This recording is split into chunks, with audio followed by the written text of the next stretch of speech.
Hello. তো আগের ব্লগে তো তোমরা দেখলে যে আজকে আমাদের বাড়ি থেকে 100 জনের মতো ইফতার দেওয়া হবে। আর আমরা কিন্তু সমস্ত খাবারটা এক একজনকে এভাবে প্যাকিং করেই দিই প্রত্যেকবার। আর আমরা তো এই সকাল থেকে শুরু করেছিলাম প্যাকেটগুলো করতে, আর খাবারগুলো প্যাকিং করতে শুরু করেছিলাম দুপুর থেকে।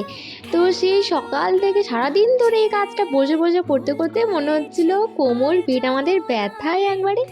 আর ওই যে বললাম শুধু ফল খেতে আমাদের ভালো লাগে না, তো দিদি বললো যে মা একটু সুজিও খাবো, তো মা এখানে একটু সুজিও বানিয়ে দিল। তো এই যে আজকের ইফতারের মেনু একদম সিম্পল, ফল, ডিম সেদ্ধ আর মিষ্টি আর 2 রকমের শরবত, আর হ্যাঁ এই সুজি।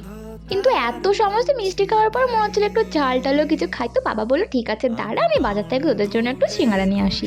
তো ব্যাস তারপর আবার খেলাম সিঙ্গারা, আর সিঙ্গারার থেকেও সব থেকে বেশি ভালো লাগে এই চাটনিটা। এই চাটনিটা খেতে এত ভালো লাগে আমি তো বলেই দিই, চাটনিটা দিলে তবে কিন্তু সিঙ্গারা নেবে, তাছাড়া নেবার দরকারই নেই। আর তারপর মনে হচ্ছিল চা না খেলে যেন দিনটা শেষ হচ্ছে না, তো তারপরে খেলাম একটু লাল চা।